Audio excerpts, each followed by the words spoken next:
So James, welcome back. It's good to see you again. Yeah, good to see you too. Yeah, how about them Giants? Oh man, I hope tonight goes well. Horrible, huh? Horrible. Well, so last time we talked, last session we had, I understand you and your wife were having some communication problems. hmm We talked about when you arrived home, you kind of felt like you were being bombarded, you were being attacked. hmm What's transpired since the last time we met? Just uh, just work's been super busy, so I haven't had a lot of time to try and implement what we're doing. We're working a lot of late hours, Hmm. and just finances are crazy. So there's stuff coming up all the time, man. It's just it's kind of like a broken record. So you keep Right. hearing the same thing over and over. Uh-huh.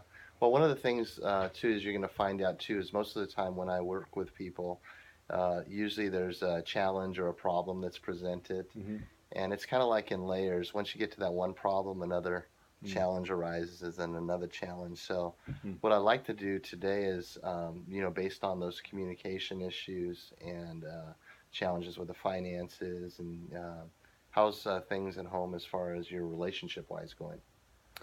It's we don't we aren't as intimate as we probably would like to be or where we used to be. Uh-huh. It's one of those things. My wife sometimes feels like I'm married to my job because I work a lot of late hours and we have after school meetings and things of that nature, and it's just it's draining me. So then when I get home, she feels like I don't have anything to give her. Sure. And the reason I brought that up was because I remember prior in our prior session you had mentioned that too, and hmm I was kind of thinking about maybe today that you and I can make on work on some goal setting, Yeah, sounds good. based around communication, hmm kind of based around the finances, and kind of based around those kind of romance and intimacy issues. So I Sure. wanted to start off with a question, and this hmm might sound a little bit strange, but I kind of use it just to kind of get the conversation going, is if there were a miracle to take place, hmm overnight, let's say you just went to sleep tonight hmm and just a miracle took place and everything was perfect and everything was fine in the relationship, what would that look like to you? I guess we wouldn't have any issues to talk about or argue about, I guess. So we would have a very peaceful, calm environment at home, and I guess financial issues would go away. I wouldn't have to work so much, so we could spend more one-on-one time together. Okay, great. So there wouldn't be any issues at home. hmm There'd be a lot more peace. hmm You guys would have more time together. Yeah, I guess all that bickering would just kind of would go away, which would be nice. Yeah, so let's Yeah, talk about that a little bit. Let's sure. talk about the bickering. Is there anything that you guys might be able to do that could uh, could stop the bickering from happening? Is there anything in particular, a goal that you might set that could stop the bickering? Something practical, something. Yeah. I don't know. Maybe just kind of calling a timeout when things start spiraling out of control. Okay.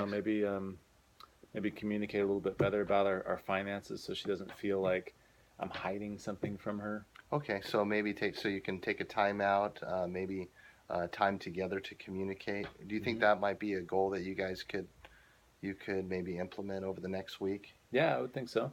How many times a week do you think that would be appropriate or is reasonable for you guys to get together and maybe talk it out or get alone together? What would be a reasonable, something that's measurable, I guess? I'd say at least once or twice a week, Once or something like twice a that. week? Okay. Maybe more. And where do you think something like that would take place? Like, could you guys go somewhere special or could you somewhere away from the home? Because it seems like a lot of the things, the arguments take place within the home. Yeah. Maybe we could go to coffee or something like that. Get out of the house. Hmm. Our daughter's usually working on homework at night, so it's maybe a good time for us to get out. Okay, and maybe that could be a time for you guys just to spend some alone time, and maybe that would be a start of possibly maybe like a date night or something like that. Would that work? Yeah, I think a regular date night would be probably a good, healthy thing for us. We used to, you know, a long time ago, we used to date all the time. Okay, Especially when we are getting to know each other. yeah. And I think both of us kind of miss that. Okay, so maybe a date night once or twice a week. hmm You can try to implement that and see how that works. Now, Yeah. how about in the area of finance? Is there anything that you can work on with her? You did say that it kind of stresses her out about the finances. Is hmm there anything that you guys can work on as far as the finances that would help you guys communicate in the area of the finances? Is there anything that you can do differently? Well, Yeah, if she'd stop spending money, that'd be helpful. Gotcha, gotcha, gotcha. No, it's a balance. I think maybe being more open about it. I'm the one that handles all the finances, so she Okay. doesn't really see any of the bank accounts or anything. She just has a card, and when she wants to go buy something, she just goes and buys it. I think maybe if she saw the bank account and that, hey, there's not a whole lot of money in here right now, we probably don't need to go buy that shirt or pants or whatever. Okay. What could be something practical that you might be able to relay that to her? Is there anything that you guys could do together to just to Mm. start the process of the communication over that being not as volatile? Because I know it seems to get volatile. Yeah, it spirals out of control pretty quick.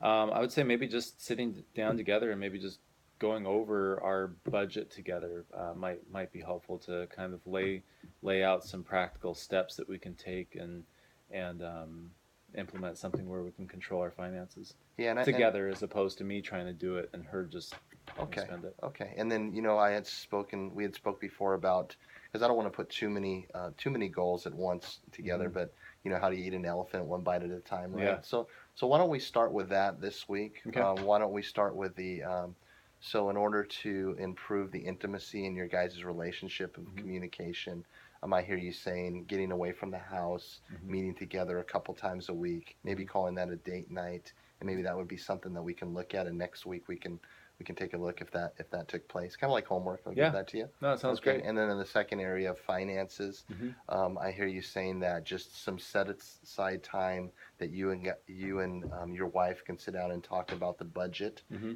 something that's not emotionally charged, and you'll Hmm. just set that time aside and maybe talk it over with your spouse and then as far as between now and next week, and then we can check in and see how that's going. Okay. Yeah, Okay. that sounds good. Awesome. I think there's lots of hope, James. I think you obviously coming to the sessions, Hmm. being open and honest. I think certainly there's a lot of positive things that can take place. That's great. All right, James. We'll see you next Okay. week. Thank you. Okay.